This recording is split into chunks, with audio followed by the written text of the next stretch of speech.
seperti itu.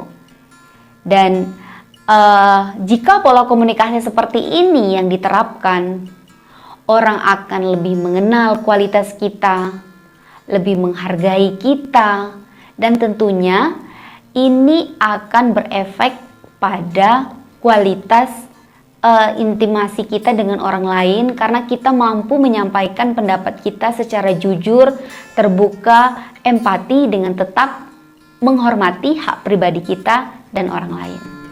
Pertanyaan selanjutnya adalah, kenapa sih kita mesti banget asertif dengan orang lain? Dan apa sih urgensinya dalam hubungan kita dengan orang lain? Yang pertama adalah memudahkan kita untuk menjalin hubungan dengan lingkungan seusia kita, baik itu lebih muda ataupun lebih tua. Karena kita bisa menyampaikan isi hati kita dengan terbuka tetapi tetap sopan. Yang kedua, menghindari perasaan tegang dan tidak nyaman akibat menyimpan dan menahan sesuatu yang ingin diutarakan. Jika perasaan ini dibiarkan terus-menerus, maka akan membuat diri sendiri stres dan tidak berkembang. Yang ketiga, saat dilanda masalah, dengan komunikasi asertif ini, kita bisa lebih mudah mencari solusi atas permasalahan yang tengah kita hadapi. Nah, yang keempat, kita bisa mengetahui kekurangan diri sendiri dan orang lain, sehingga pada akhirnya menimbulkan perasaan saling mengerti satu sama lain karena komunikasi yang saling terbuka. Banyak sekali ya manfaat dari kemampuan seseorang untuk melakukan komunikasi asertif ini. Nah, perlu teman-teman ketahui bahwa komunikasi asertif ini tidak terjadi begitu saja ya, melainkan melalui proses yang sangat panjang dan perlu latihan. Oleh karena itu, mari kita berlatih lagi dengan contoh kasus yang akan saya berikan ini. Pada saat rapat suatu organisasi, Anda mendapat kabar kalau tanggal dan waktu pertemuan mingguan sudah diatur. Tetapi menurut Anda, waktu itu kurang tepat dan bisa diatur lagi. Apa yang akan Anda katakan atau lakukan? Pertama, baik, saya kira itu bagus. Mungkin saya tidak bisa datang tepat waktu, tetapi jika yang lain sudah sepakat, saya tuh setuju. Yang kedua, maaf Pak, saya agak keberatan dengan jadwal tersebut, mengingat rumah saya yang agak jauh. Bagaimana kalau... Yang ketiga, saya tidak setuju dengan jadwal tersebut. Menurut saya itu tidak masuk akal dan berlebihan. Rapatnya sekali 2 minggu saja. Bagaimana? Apa jawabannya? Kalau Anda memilih nomor 2, selamat. Kemampuan asertif Anda sudah mulai terlihat dan Anda semakin terlatih untuk menjadi orang yang asertif. Oke, saya kasih kasus lagi ya, masih tetap semangat ya. Anda sedang rapat dengan anggota lainnya. Saat rapat sedang berlangsung, Anda kemudian ingin menyampaikan pendapat. Tetapi ada seseorang yang ingin menginterupsi pendapat Anda. Apa respon Anda? 1. Maaf, saya lebih suka menyelesaikan apa yang saya ingin katakan. Kedua, hei kamu, apakah kamu tidak melihat di sini saya sedang berbicara? Yang ketiga, diam saja dan tidak jadi berpendapat. Kalau kamu memilih nomor 1, excellent, selamat, perubahan besar terjadi pada hidupmu. Terus berlatih dan pertahankan komunikasi asertif itu ya. Nomor 2 adalah komunikasi agresif dan nomor 3 adalah komunikasi pasif. Kita berlatih lagi ya. Jadi di sebuah kasus, Anda sedang berdiskusi dengan teman Anda atau ketua dari organisasi, suatu kegiatan. Kemudian Anda mengusulkan suatu kegiatan.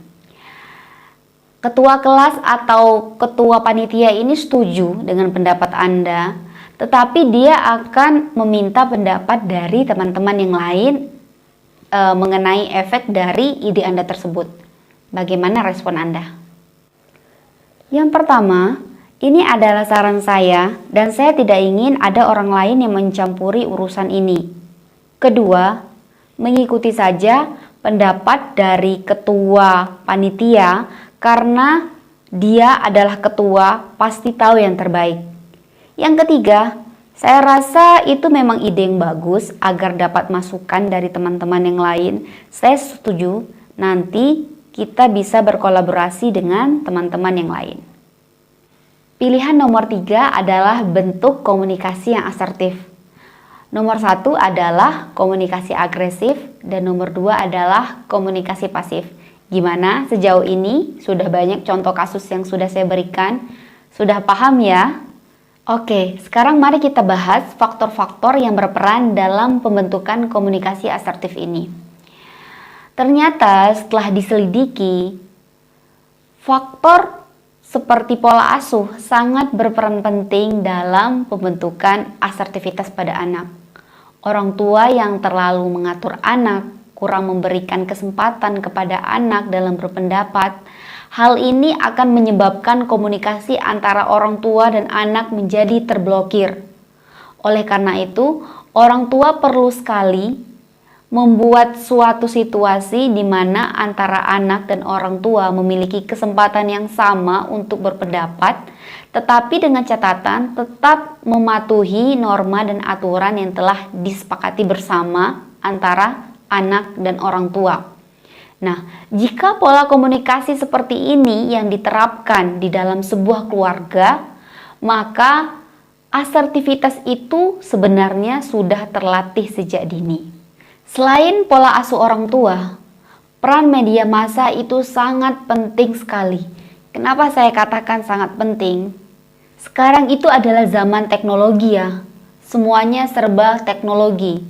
Banyak sekali tontonan yang bersifat edukasi, tetapi tidak sedikit juga banyak banget tontonan yang merusak moral, memperagakan adegan kebencian.